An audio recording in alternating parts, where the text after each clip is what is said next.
Le chef et son stagiaire, partie 3. Le jour où tout s'écroule, c'est parfois celui qu'on ignorait qui sauve tout. Le stagiaire s'avance vers la machine. Ses mains tremblent, mais ses yeux sont sûrs. Il s'accroupit. Il observe chaque détail. Le silence est total. On entend juste son souffle et les murmures derrière. Il ouvre un panneau. Ses doigts glissent sur les câbles.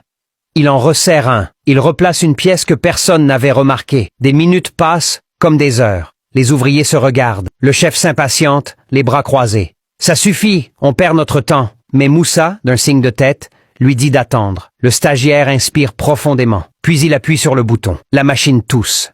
S'arrête. Un frisson traverse l'atelier. Puis soudain, elle redémarre. Un bruit parfait. Les courroies tournent. Les convoyeurs s'enclenchent. Les pièces circulent à nouveau. Un silence choqué envahit la salle. Puis des cris de soulagement. L'usine revit. Le chef reste bouche bée. Il s'avance lentement. Mais le stagiaire ne le regarde pas. Il cherche Moussa des yeux. Il marche vers lui. Et dit d'une voix tremblante, « Merci d'avoir cru en moi. Sans toi, je serais parti. » Moussa sourit. Ses yeux brillent. L'atelier entier comprend enfin. Ce jour-là, tout le monde a appris une vérité simple, mais qu'on oublie trop souvent. La vraie richesse d'une entreprise, ce ne sont pas les machines. Les machines s'arrêtent. Les machines tombent en panne. Les machines s'achètent et se remplacent. Mais un être humain, lui, peut apprendre.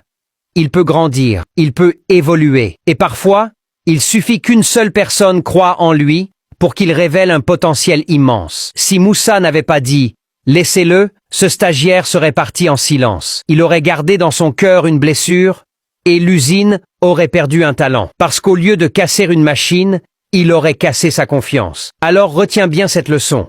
Dans le travail comme dans la vie, le plus grand investissement que tu puisses faire, ce n'est pas dans une machine, ni dans un outil, ni même dans une idée.